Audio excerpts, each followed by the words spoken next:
에어컨을 켜야 될 정도로 이 자리가 열기가 뜨거운 것 같습니다. 네, 혹시 나는 에어컨보다는 따뜻한 바람이 좋다 이런 분들은 지금 손을 드시기 바랍니다. 기회가 더 이상 없어요. 자, 지금 네, 네, 우리는 어디다 우리는 맞춥니까? 연약한 쪽에 맞춰야 되는 거예요. 그죠? 자, 그러니까 지금 우리 어떤 한 분이 좀 나서셔서 찬바람을 네.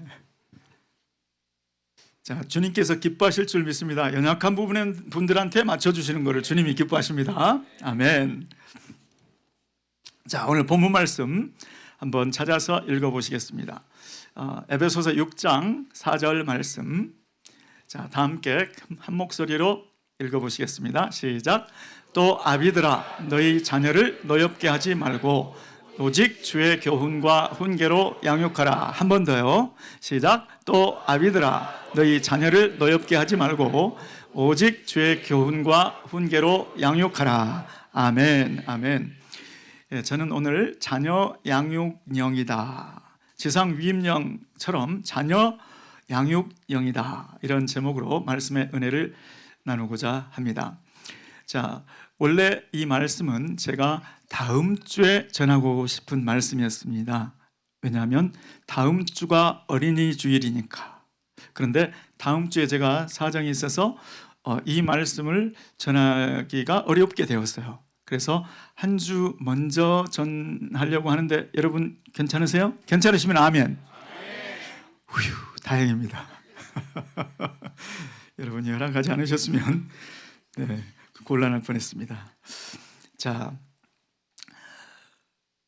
여러분 이 말씀은 에베소서 6장 4절 말씀인데, 자, 에베소서 1, 2, 3장은 주님께서 우리를 구원하신 것에 대한 구원 계획, 그리고 구원을 해주신 것에 대한 감사가 많이 나와 있습니다. 그런데 4장, 5장, 6장은 구원받은 하나님의 자녀들이 어떻게 부르심에 합당하게 살아야 될까, 이것을 기록하고 있습니다.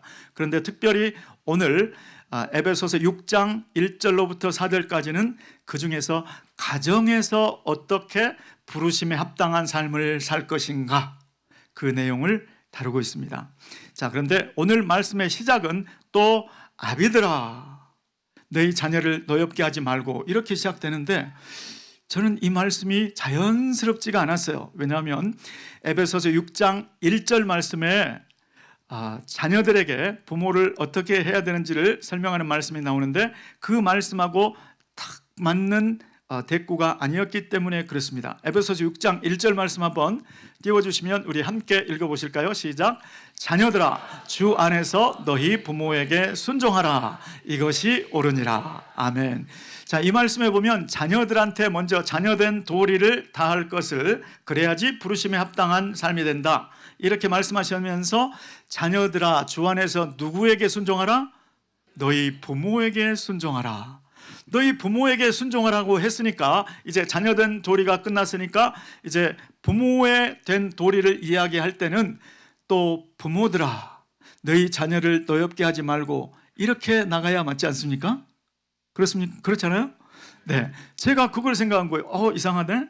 왜 부모들아 하지 않고 또 아비들아 왜 아버지들한테만 이야기했지? 여러 가지 이유가 있을 수 있지만 잠시 후에 제가 드리는 설명 속에 그 해답이 있으니까 다음 설명으로 넘어가 보도록 하겠습니다. 자, 그런데 부모된 도리를 다해야 된다, 그래야지 부르심에 합당한 삶이 된다, 이렇게 이야기하려면 여러 가지 말씀을 하실 수가 있잖아요. 자, 그런데 왜 어찌하여 아비들아 너희 자녀를 노엽게 하지 말라, 노엽게 하지 말라가 어찌하여 부모된 도리를 설명하는 가장 중요한 말이 되었을까? 어찌하여 아비된 도리, 아버지들이 부르심에 합당하게 가정에서 행하는 대표 동사가 되었을까? 자녀를 노엽게 하지 말라가 왜 그렇게 되었을까? 이것이 제 의문이었어요. 자, 그런데 이 말씀은 그때 당시에 에베소 지역이 가정의 그 균형이 어떻게 되었는지를 알면 그 답이 풀립니다. 여러분 일반적으로 동양 서양을 막론하고 고대로 가면 고대로 갈수록 가부장적인 사회였어요. 자, 그런데 특별히 이 에베소란 지역은 이때 당시에 에베소 편지, 에베소서가 전달될 때 그때 에베소는 로마의 영향을 받고 있었습니다. 자, 로마가 가장 중요시하는 도시가 세 가지가 있었는데 하나는 로마시, 또 하나는 북아프리카의 알렉산드리아, 그리고 또 하나는 이 아시아, 터키의 서쪽 끝, 이번에 지진이 났던 곳에서 가깝죠. 터키의 서쪽 끝, 그때 당시에 아시아라고 불렀는데 그 아시아의 바다가 연접한 항구 도시 에베소. 그렇게 로마가 그렇게 중요하게 여기던 도시들이었습니다. 그러니까 에베소라는 지역은 로마화가 많이 진행이 되었겠죠. 자, 그러면 로마의 고대 보통 가부장적이었는데 로마의 가정은 어땠을까? 로마의 가정에서는 아버지들이 어떤 위치에 있었을까? 자, 그것을 설명하는 말이 파트리아 포테스타스, 아버지의 권력, 아버지의 권한. 로마법은 세계적으로 유명하지 않습니까? 그런데 가정법에 명시된, 가정법에 보장된 아버지의 권한, 그게 파트리아 포테스타스였다. 그런데 그 내용에 따르면 여러분 놀라지 마시기 바랍니다. 제가 그 내용을 한번 읽어드리겠습니다. 자, 예를 들면 생사 결정권, 가장은 자녀의 생사를 결정할 수 있었다. 놀라지 않으신군요. 저는 놀랐습니다. 또 두 번째, 재산 관리권, 자녀들이 얻은 획득한 재산은 모두 아버지의 재산으로 간주한다. 이게 자녀들이 미성년자이건 성년이 되었건 나이에 상관없이 이랬다니 저는 너무 놀랐는데 여러분들은 지금 놀라지 않으시는 기색입니다. 자, 세 번째로 혼인 및 이혼 결정권. 드디어 놀라셨어요. 야, 도움이 많이 돼요 우리 장로님. 예. 다음 주에도 앞자리에 앉아주세요. 아들이 누구랑 결혼해야 될지, 아들이 지금 결혼을 했는데 이혼을 할 것인지를 아버지가 결정했다는 거예요. 자, 네 번째로 자녀 처분권. 오 마이 갓. 자녀를 팔 것인지 말 것인지 이거를 아버지가 결정했다. 여러분, 그러니까 고대의 가부장, 그렇지 않아도 가부장적인 그런 가정 질서였는데 에베소가 로마의 영향을 확 받았으니 지금 이 말은 로마의 시민권자들에 대한테만 해당되는 이야기이지만 그 로마의 시민권자들이 에베소라는 지역에 왔겠죠. 그리고 그들이 사는 것을 보고 들었겠죠. 그러면서 에베소 지역의 가부장 권한은 그만 로마의 그 문화에 편승해서 하늘을 찌를 듯 높아졌다. 자, 그러니까 그냥 아버지들이 편안하게 늘 하던 대로, 이제 예수를 믿었는데도 예수 믿지 않던 때처럼 편안하게 아들, 딸을 대하면 어떻게 되느냐? 아들, 딸이 내 소유물인 거예요. 내가 쥐락펴락 내 마음대로 할 수 있는 존재로 보이는 거예요. 그러니까 여러분들 어린 시절을 기억하시겠지만 아니 나도 이제 클 만큼 컸다고 느낄 때가 있잖아요. 그런데 그때 당시에 그럼에도 불구하고 그때 아버지들은 마치 물건 다루듯이 내 마음대로 할 수 있다는 듯이 그렇게 자녀들에게 말하고 행동하고 그런 태도로 나갔다는 거예요. 그러니까 한마디로 말하면 에베소 이 지역에 사는 가정들의 남성 가장은 절대 권한이 있었다. 절대 군주처럼 그렇게 행동했다는 거예요. 자, 그러니까 아무런 제재를 가하지 않고 있으면 필시 기독교 집안의 가정들도 자녀들을 노엽게 하기 딱 좋은 문화권, 그런 곳이 지금 에베소 교회라는 거예요. 자, 그런데 그 문화권 속에다가 말씀을 확 던졌는데 또 아비들아 너희 자녀를 노엽게 하지 말라 이렇게 명령을 하잖아요. 노엽게 하지 않는 것이 좋다 이런 추천 권면 이야기가 아니고 정면으로 그 문화에 대해서 또 아비들아 너희 자녀들을 노엽게 하지 말라 이렇게 명령을 했으니 그때 당시 에베소 가장들이 얼마나 놀랐겠습니까? 그리고 기독교인들이 이 편지를 받은 에베소 가정에서 얼마나 충격을 받았겠습니까? 자기들이 늘상 사회적으로, 법적으로, 문화적으로 아무렇지도 않게 행해왔던 그런 습관들에 정면으로 하나님의 말씀이 훅 들어온 거죠. 이렇게 하나님의 말씀, 바울의 그 말씀은 충격적이었을 겁니다. 자, 그러면 과연 어떤 것들이 아버지들이 편안하게 하면 어떤 때에 자녀들이 정말 울분을 하게 될까, 분노가 쌓이게 될까? 제가 여러 가지 그때 당시에 에베소 지역에 여러 가지 연구를 해놓은 결과들이 여러 가지가 있지만 그 중에 대표적인 거 세 가지만 제가 말씀드리겠습니다. 자, 그리고 그 가르침에 대해서 기독교의 가르침은 예수님의 언행은 얼마나 달랐는가, 그거를 함께 말씀드리길 원해요. 자, 첫 번째 실수에 대해서.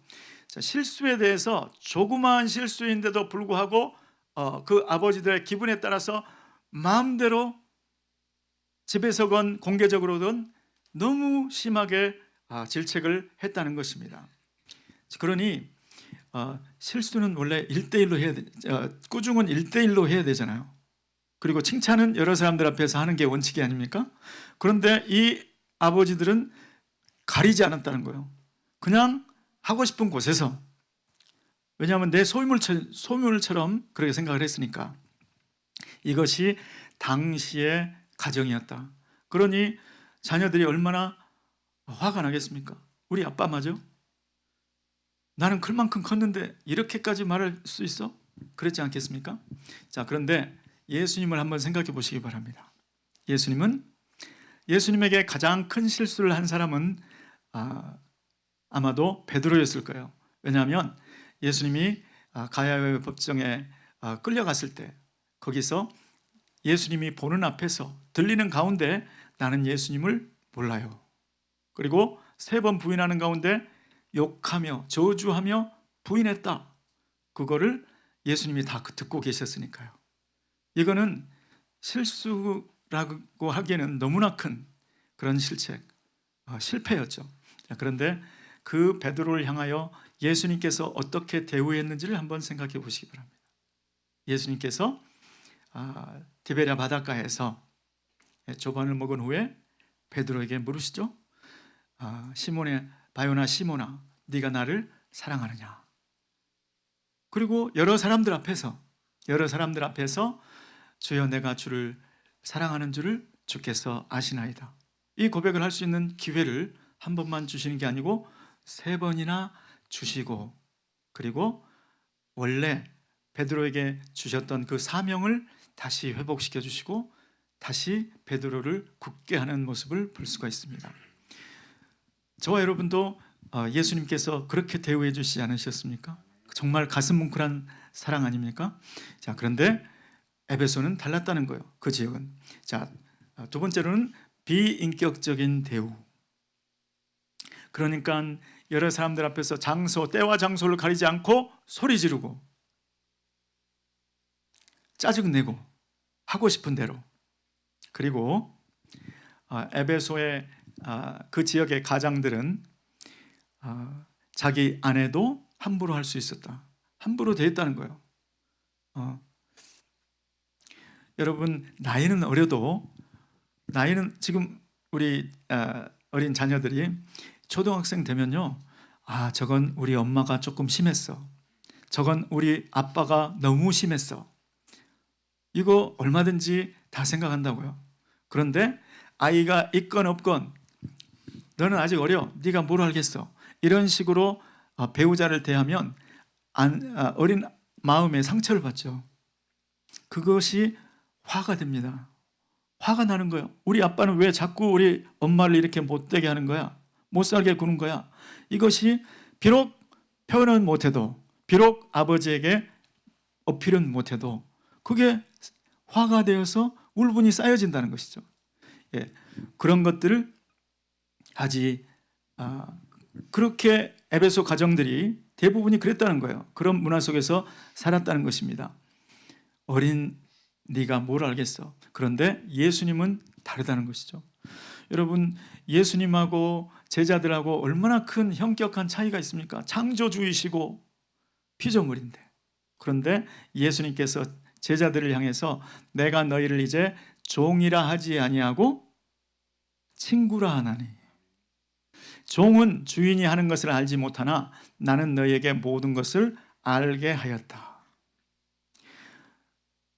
피조물이라고 갈보지 않고 너희가 뭘 알겠어? 이렇게 대우하지 않고 나는 너희에게 모든 것을 걸었다. 나는 이 세상의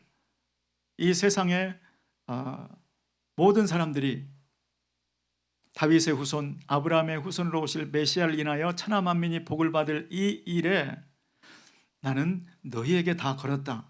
모든 것을 맡기는, 알게 하고 맡기는 그러한 예수님의 사랑, 정말 가슴 뭉클하지 않습니까? 기독교 가정은, 우리 성도들의 가정은 어린 아이라고 네가 뭘 알겠어, 너는 네 공부나 해, 이러한 대우가 아니고, 비록 초등학생이지만 너는 예수를 믿었고 내 안에 하나님의 성령이 계시고 너는 하나님의 자녀야, 이렇게 하나님의 자녀의 대우를 해주면서 그를 인격적으로 대우해주고. 왜 우리 자녀들은 부모의 비즈니스에 대해서 몰라야 됩니까? 왜 우리 자녀들은 부모님의 모든 고민을 하나도 몰라야 됩니까? 자녀들에게도 기도 부탁을 하고 오픈할 것은 오픈을 하고 이런 어려움이 있는데 함께 우리 기도하자, 이렇게 자녀들을 인격적으로 대우해야 될 줄로 믿습니다. 자, 세 번째로 에베소 지역의 가정들은 일관성 없는 훈육, 모든 게 아버지 멋대로였다. 오늘은 아버지가 이걸 허용해 줬는데 다음 날도 허용될 줄 알고 그렇게 했더니 그날은 화를 내버리시네. 아버지 기분이 그게 아니었던 거예요. 그러니까 똑같은 행동을 했는데 어느 날은 허용되고 어느 날은 거절되고, 이게 어떤 규칙이 있는 게 아니고 아버지의 마음인 거예요. 아버지의 멋대로. 이런 가정에 산다면 얼마나 불안하겠습니까? 우리 아버지는 어떻게 된 거야? 그게 또 화나게 만들고 경록해 자녀들을 노하게 할 수 있었다는 것이죠. 자, 그런데 우리 예수님은 어떠셨습니까? 예수님은 남이 너에게 해주기를 바라는 대로 너도 남에게 그리하라. 이것이 원칙이었고, 그 원칙에 따라서 사랑받기를 원해 사랑해야지, 섬김받기를 원해 섬겨야지. 나는 이 세상에 섬김을 받으려 온 것이 아니라 섬기려고 왔고 나의 생명을 많은 사람들의 대속물로 주려고 왔다. 이 말씀을 하시고 그 말씀 그대로 예수님은 십자가의 대속의 죽음으로 수많은 인류의 죄를 다 짊어지고 대속물로 죽는 그 길을 택하셨죠.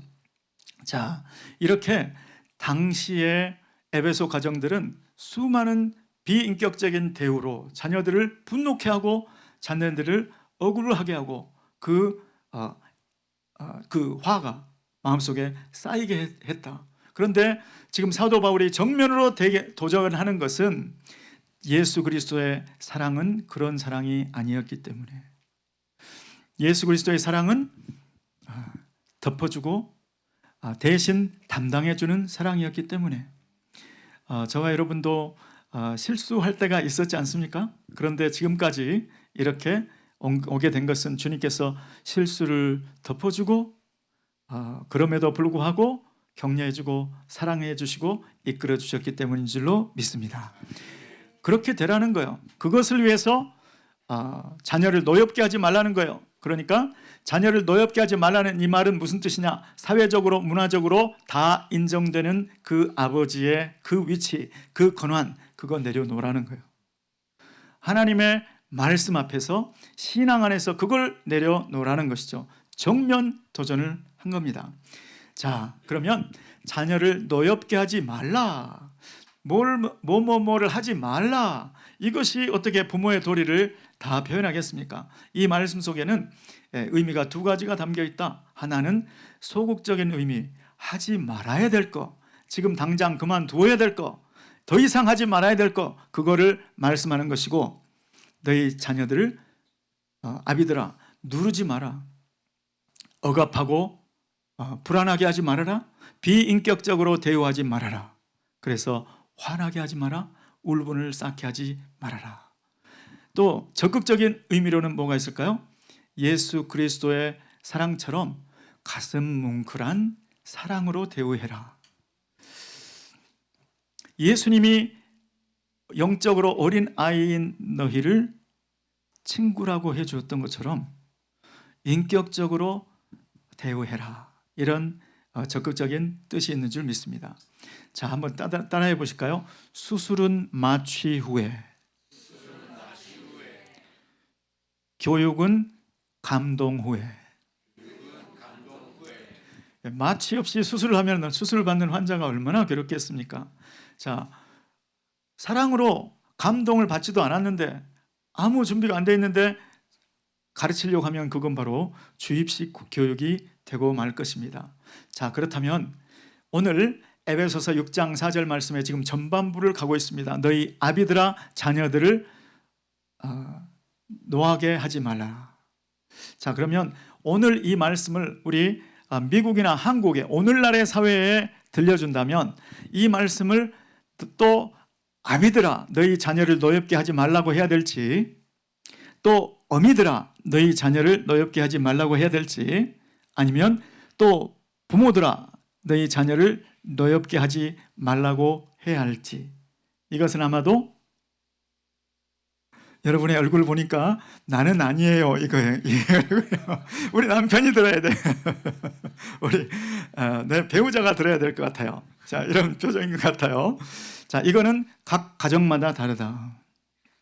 각 가정마다 다릅니다.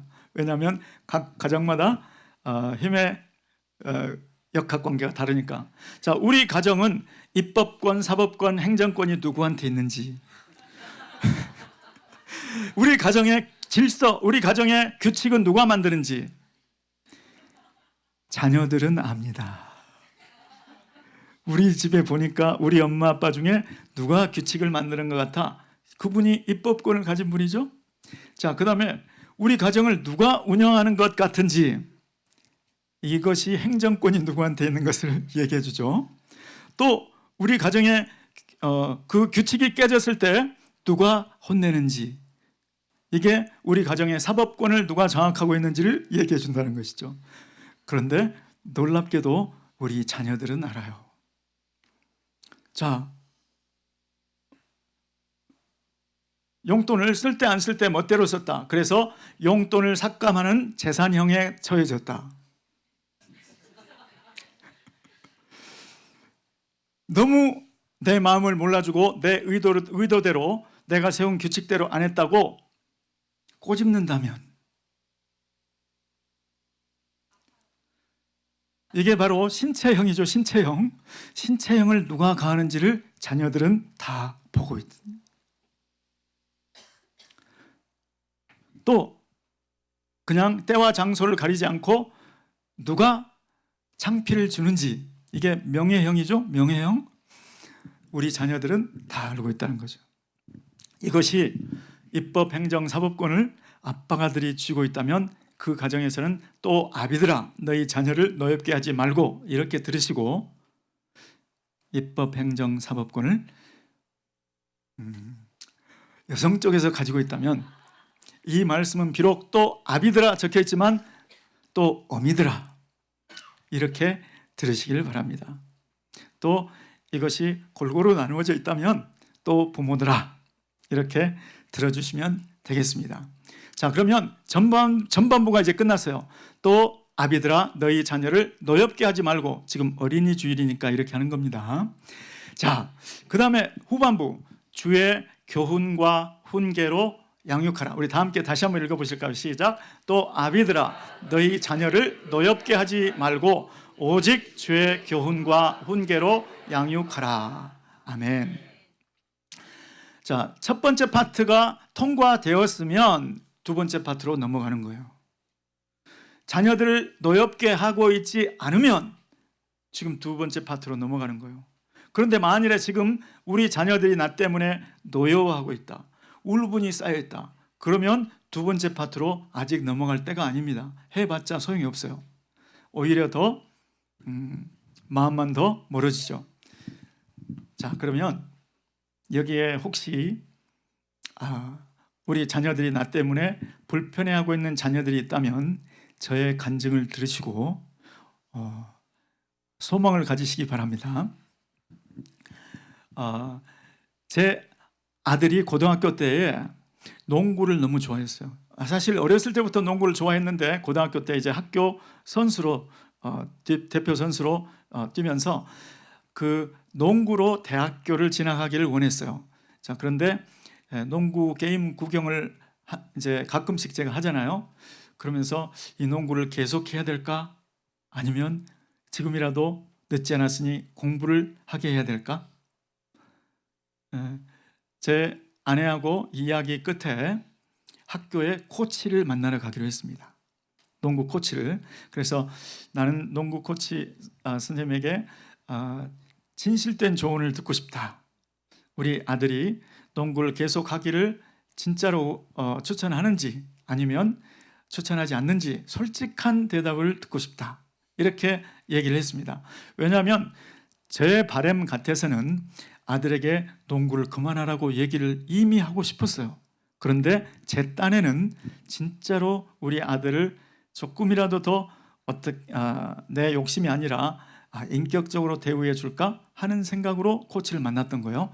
그런데 코치 선생님이 이렇게 얘기를 했습니다. 대개 아들은 진짜 농구를 태도가 좋고 농구를 열심히 한다. 그런데 솔직히 말하면 추천을 하고 싶지는 않다. 왜냐하면 이 학교에서 한 학년에 한 명 정도가 대학교에 농구로 들어갈까 말까 한데 대개 자녀는 신체적인 조건이 농구를 하기에는 조금 어려운 것 같다. 이렇게 이야기를 했어요. 그래서 제가 집에 와서 아들에게 온 가족들이 다 모인 자리에서 우리 부모 입장에서 고민도 되고 했는데 이만저만해서 결국 코치를 만났는데 적극적으로 추천하지를 않으니 내가 생각을 달리하고 공부를 했으면 좋겠다. 그랬더니 그 자리에서는 고개를 끄덕이더라고요. 그래서 저는 이해를 한 줄 알았어요. 그런데 나중에 알고 보니 그날 우리 아들은 저에 대해서 그날 정리를 한 거예요. 어떻게 정리를 했는가?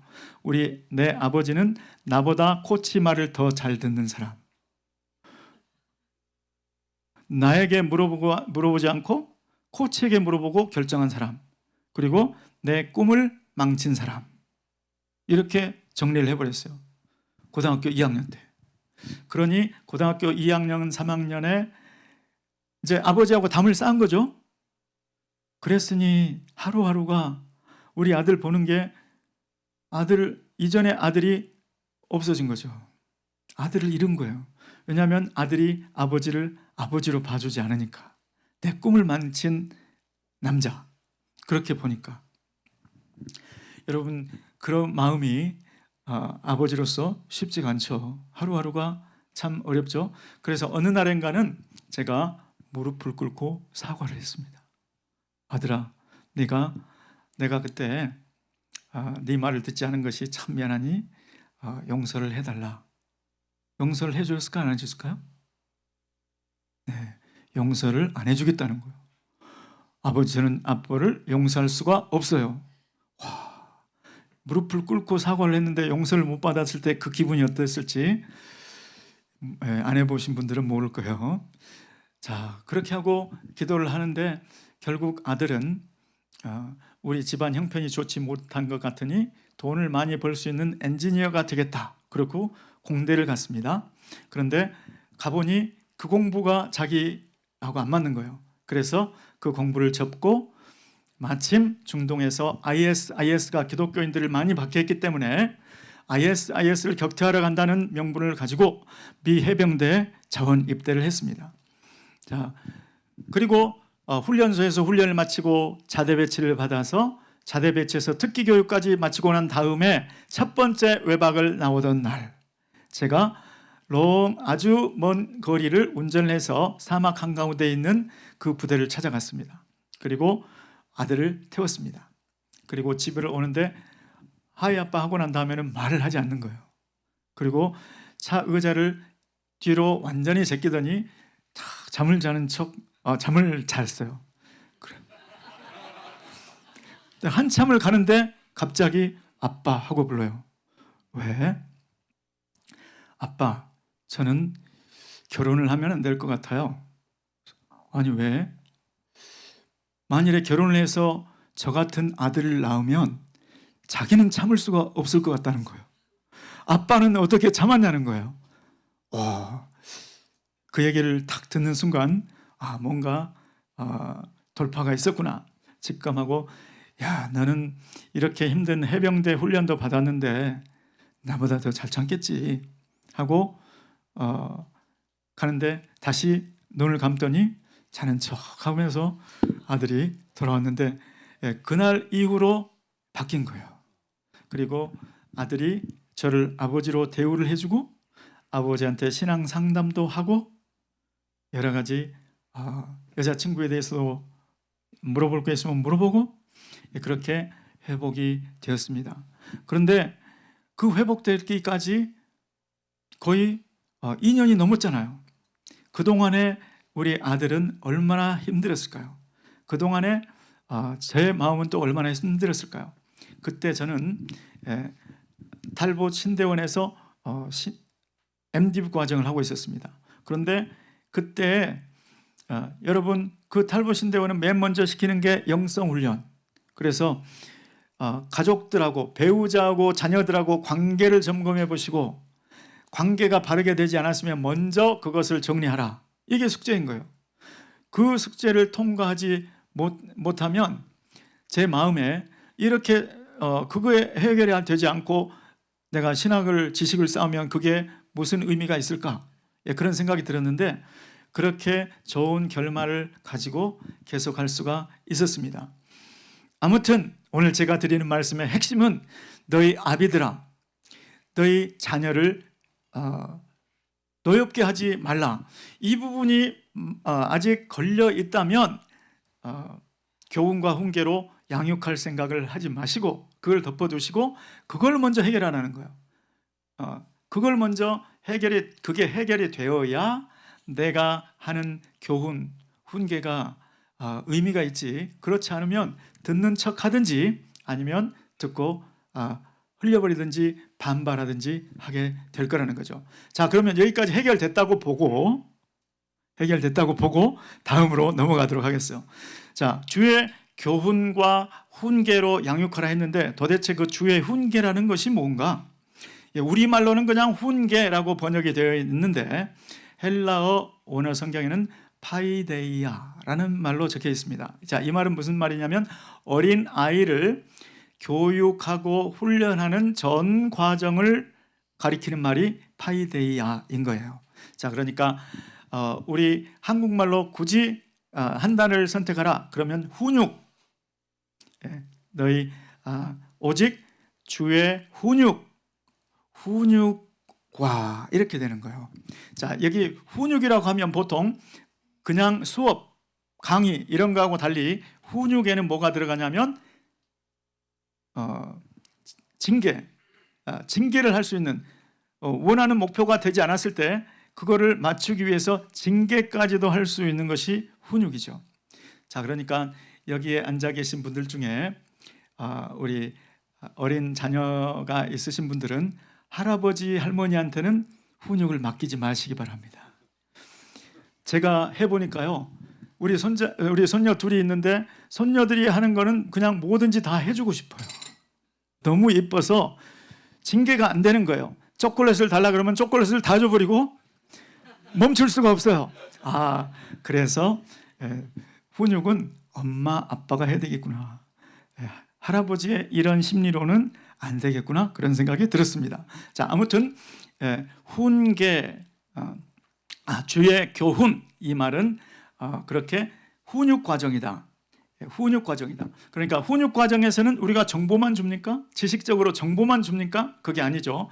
성품이 빚어지도록, 예수 그리스도의 성품으로 성품이, 인격이 변화되도록 그렇게 하는 훈육 과정이 바로 여기에 교훈이라는 말로, 우리말로 번역된 거예요. 자, 그러니까 노엽게 하지 말고 주의 훈육으로, 주의 훈육과, 이렇게 읽어주시면 좋을 것 같습니다. 자, 이 훈육하는 방법이 성경에 나와 있는데 그게 바로 디모데후서 3장 16절 17절 말씀인데 우리 한번 띄워주시면 함께 읽어보겠습니다. 시작.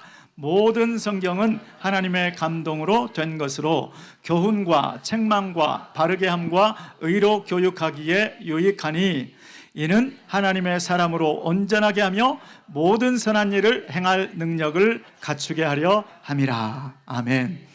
자, 주의 훈육이라는데 주의하시기 바랍니다. 나의 훈육이 아니고 주의 훈육과. 그러니까 교재도 주님이 원하시는 걸 써라. 방법도 내 스타일대로 하지 말고 주님의 스타일대로 하라. 그러니까 교재는 성경이다.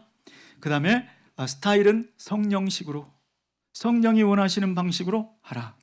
자, 교재 안에 있는 내용이 뭐냐? 첫 번째 교훈이죠. 아무것도 모르는 백지 위에 살아야 될 도리를 가르쳐주는 게 교훈이죠. 자, 교훈했다고 그게 반드시 잘 삶의 인격으로 바로 되나요? 안 되니까 책망을 하죠. 그렇게 하면 안 돼. 그리고 바르게 하죠. 교정. 다시 궤도 위로 올려주는 게 교정. 그리고 궤도 위에 올려졌으면 계속 그 일을 할 수 있게 하는 것이 훈련. 여기 의로 교육하기에 그랬는데 이게 원어에는 훈련을 얘기하는 거예요. 그러니까 교훈과 책망과 교정과 훈련, 주님께서 원하시는 교재 성경을 가지고 그렇게 한다는 것이죠. 자, 그러면 그 다음에 나온 훈계는 무엇인가? 교훈과 훈계로 그랬는데, 자, 훈계라는 말은 이 교훈에 대한 예를 하나 들어볼까요? 자, 교훈, 만일에 야고보서 1장 4절 말씀을 오늘 그레이스 타임을 착 펼쳤더니 내 딸 이름이 하늘인데 하늘아 하늘아 이리 와봐, 오늘 그레이스 타임 볼까? 딱 펼쳤는데 야고보서 1장 4절이 탁 나온 거예요. 자, 야고보서 1장 4절 한번 띄워주실까요? 함께 시작. 인내를 온전히 이루라. 이는 너희로 온전하고 구비하여 조금도 부족함이 없게 하려 함이라. 자, 주님이 원하시는 교재 성경을 가지고 펼쳤어요. 그리고 인내라는 말을 접했어요. 자, 그러면 하늘아, 인내가 뭐라고 생각해? 내 엄마, 내 아빠 그거 참는 거 아니에요? 그래, 맞아 참는 거지. 그런데 하늘아, 이 인내는 한 번만 두 번만 참으면 되는 걸까? 그거 여러 번 참아야 될 것 같은데. 그래, 맞아 하늘아, 인내라는 것은 한 번만 참는 게 아니고 참기를 계속하는 거야. 그럼 어느 때까지 참아야 되는 걸까? 글쎄, 좋은 일이 이루어질 때까지? 네, 맞아. 이제 곧 내 생일인데 아빠가 내 생일 선물 해준다고 했지? 그러면 그 생일 선물을 받을 때까지 참아야겠지? 네, 이렇게 하면서 그 하늘이로 하여금 인내를 생각해 보게 하고 정의해 보게 한다. 그런데 하늘아, 이 참고 기다리는 거 좋은데 어떤 모습으로 참고 기다릴까? 엄마, 무슨 뜻이야? 참고 기다리면 됐지 무슨 모습이 뭐가 있어? 그러니까 예를 들면 만일에 참고 기다리는데 투덜투덜 대면서 참는 거는 하나님께서 어떻게 생각하실까?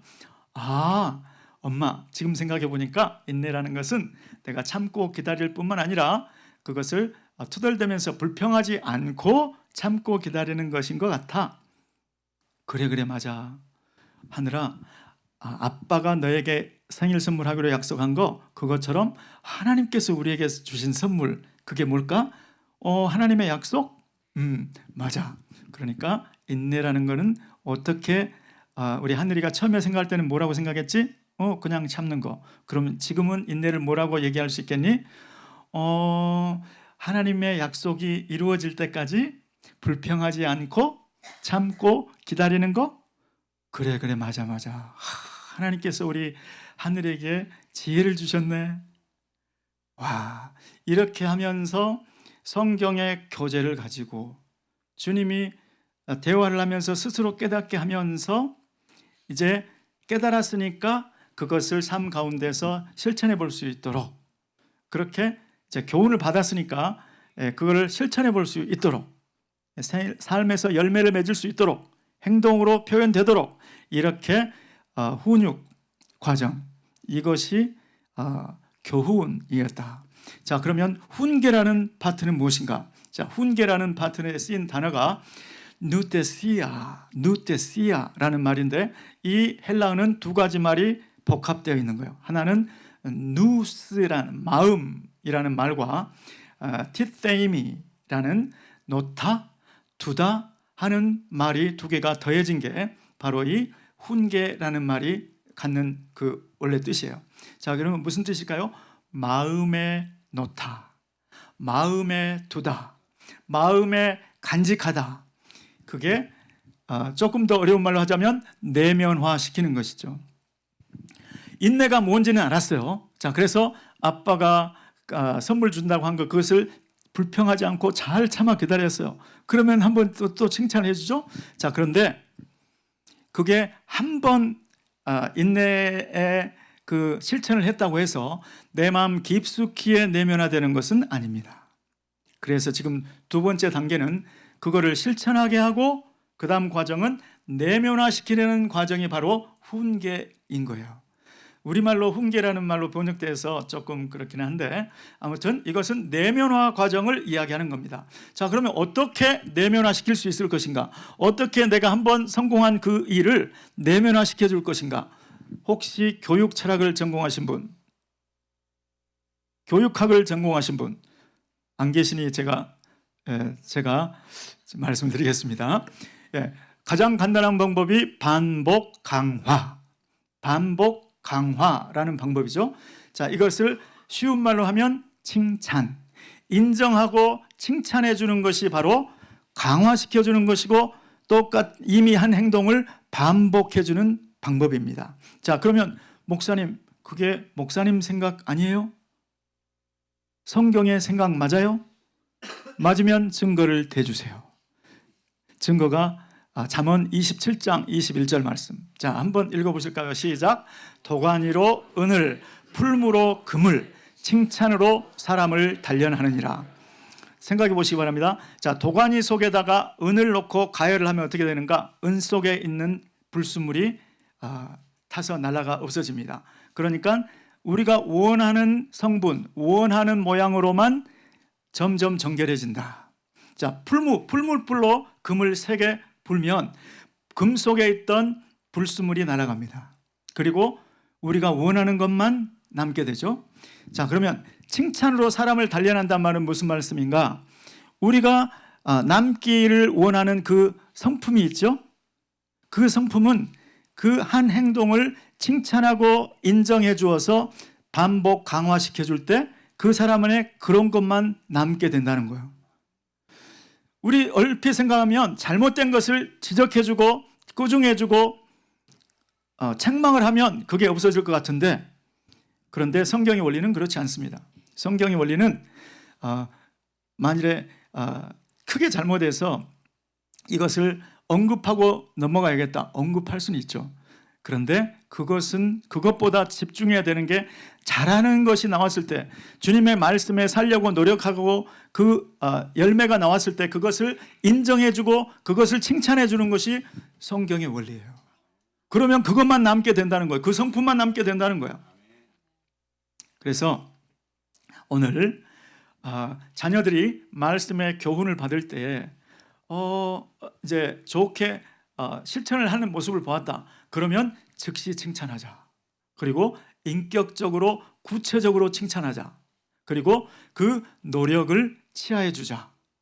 이렇게 인격적으로 사람에 대해서 오늘 여기 이렇게 왜 분위기가 좋지? 분위기가 좋단 말이야. 이거는 칭찬이 아닌 거예요. 인격적으로 오늘 장로님께서 그렇게 설교 때 반응을 보여주셔서 여기에 더 영적인 분위기가 더 뜨거워졌어요. 그래서 저는 장로님이 이렇게 우리 하늘이가 인격에 대해서 구체적으로, 그리고 참기가 힘들었을 텐데 그 친구도 그걸 가지고 있고 저 친구도 그걸 가지고 있어서 기다리기가 참 힘들었을 텐데 우리 하늘이 잘 참았네, 참고 기다렸네, 구체적으로 칭찬한다, 인격적으로 칭찬한다, 이렇게 칭찬을 해주면 그것이 깊이 오래간다, 내면화된다는 것이죠. 그래서 다음에 비슷한 상황이 있을 때 점점 더 주님의 말씀에 더 순종이 잘 되게 있다. 그래서 하나님에게도 사람에게도 더 사랑스러운 자녀가 되어갈 줄로 믿습니다. 아멘. 제 막내 아들이 저희 집에서 수건을 이제 빨래를 하면 잘 개켜줘요. 그래서 저는 이제 칭찬을 하죠. 우리 근데 보통 저녁에 초저녁에 좀 빨리 해주면 좋겠는데 밤 늦은 시간에 해줘요. 그래서 그렇지만 저는 우리 아들이 늦은 시간까지 졸렸을 텐데 자지 않고 이걸 도와줘서 너무 고맙네, 우리 아들 최고, 이렇게 그냥 좋게 엮어서 노력을 제가 칭찬하려고 많이 노력을 합니다. 자녀들이 잘하고 있는 것을 자녀들에게서 정말 내면화되기를 원하신다면, 하나님의 말씀이 내면화되기를 원하신다면 자녀들이 잘할 때 그를 놓치지 마시고 그걸 그냥 넘어가지 마시고 반드시 언급해 주시고 구체적으로, 인격적으로, 그리고 애쓴 그것을 인정해 주는 그러한 칭찬을 하시기를 예수 그리스도로 축원합니다. 만일에 그때 꼭 못 해주겠으면 사진을 찍어서 새벽에 저는 나와야 되니까 아침에 일어나 봤더니 개켜놨네. 그럼 사진 찍어서 와서 또 이야기해주고, 그러면 그럴수록 더 그렇게 하고 싶다는 거예요. 그래서 우리 자녀들을 가지신 우리 부모님들은 기억하시면 좋겠습니다. 자, 그러면 마지막으로 주의 교훈과 훈계로 양육하라. 주님은 양육하라고 명령을 하셨습니다. 자녀들을 노엽게 하지 말고, 그거는 백해무익, 자녀들을 양육하라 이렇게 명령하셨습니다. 그래서 저는 지상 위임령이 있는 것처럼 이거를 자녀 양육령이다 이렇게 부릅니다. 그래서 주님께서는 이 명령을 양육하라, 이 명령을 헬라어의 명령형 만드는 게 두 가지 형태가 있다고 그랬어요. 한 번만 순종해야 될 것 만드는 방법이 있고, 계속해서 순종해야 될 것은 동사의 무슨 형에다가? 현재형을 가지고 명령을 만들면 이거는 계속하라는 것이다. 계속 양육해라, 포기하지 말고 양육해라. 가장 좋을 때는 어린 때지만 어린 때가 지났다고 양육을 포기하지 말라는 거예요.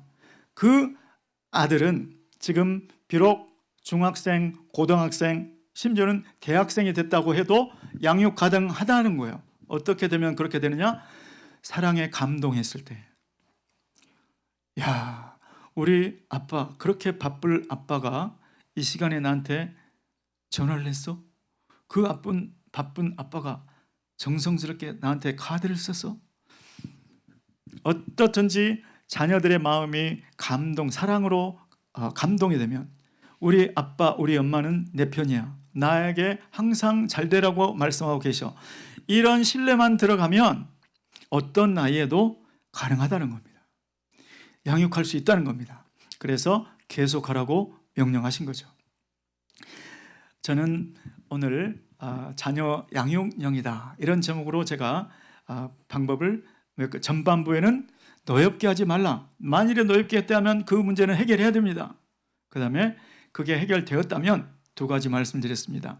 교훈과 훈계. 교훈은 다름 아닌 훈육 과정이다, 사이클이다. 그 다음에 그게 한번 잘 됐다고 해서 내면화되는 것은 아니기 때문에 훈계, 내면화 과정이 필요하다. 내면화 과정을 하는 가장 좋은 방법은 반복 강화이다. 그것은 쉽게 말하면 칭찬이다, 인정이다 라는 말씀을 드렸습니다. 오늘 어린이 주일에 나는 우리 자녀들 다 출가했는데요, 이렇게 생각하실 분들이 계실지 모르겠어요. 그런데 내가 낳고 기른 자녀만 자녀가 아니고 믿음의 자녀들, 내 가정교회 목원들도 자녀인 줄 믿습니다. 그 목원들을 돌보는 방법이나 집에서 자녀들을 돌보는 방법이나 같다는 것입니다. 주님의 몸된 교회는 주님의 집인 줄 믿습니다. 그러니까 가정에서 썼던 그 원리가 교회에서 쓰이는 그 원리하고 같은 거예요. 저는 GMI 은혜교회 담당 사역자로서, 담당 목사로서 우리 성도님들에게 정말 한 분 한 분이 예수의 형상으로 빚어지기까지 저는 해산의 수고를 하겠다, 이런 각오로 한국에 나왔습니다. 그래서 제가 나름대로 노력을 하고 있는데 그게 느껴질지 안 느껴질지는 모르겠어요. 그렇지만 저는 앞으로 계속할 거예요. 또 이 자리에 함께 계신 여러분들도 가정에서, 그리고 가정교회에서 그 일을 쉬지 않고 포기하지 말고 계속해 나가시기를 예수 그리스도 이름으로 축원합니다. 그래서 가정에서부터 지상 위임령이 이루어지는 방법이 자녀 양육령에 순종하는 길인 줄 믿습니다. 그러한 복된 가정 되시고, 우리 자녀들이 우리 부모를 생각할 때 우리 부모님은 나의 삶의 모델이야, 롤 모델이야, 나는 우리 엄마 아빠가 하는 것처럼만 하면 돼, 이러한 마음을 가지면 성공한 겁니다. 그런 자녀들은 믿음을 떠나지 않습니다. 그리고 부모님과 함께 동역하는, 선교에 동참하는 그런 역사가 있을 줄 믿습니다. 그러한 복된 가정 되시기를 예수 그리스도의 이름으로 축원합니다. 축원합니다. 기도하겠습니다. 고마우신 주님 은혜를 감사합니다. 하나님 아버지, 주님께서 어린 아이와 같은 우리들을 부르시고 우리들을 인격적으로 대우하시고 우리에게 주님의 뜻을 다 알려주시고 주님과 동역할 수 있는 그러한 인격적인 대우를 해주신 것을 봅니다. 하나님 아버지, 우리의 실수에도 불구하고 우리의 실수를 덮어주시고 용납해 주시고 다시 격려하시고 다시 일으켜 세워주시고 그 길을 계속할 수 있도록 우리를 인격적으로 대우해 주시는 그 사랑, 그 감동적인 사랑, 가슴 뭉클한 사랑을 우리 자녀들에게 똑같은 사랑으로 전할 수 있도록 은혜 베풀어 주시옵소서. 예수 그리스도의 이름으로 기도드리옵나이다. 아멘. 다 함께 일어나셔서 우리 말씀 생각하시면서 찬양 드리겠습니다.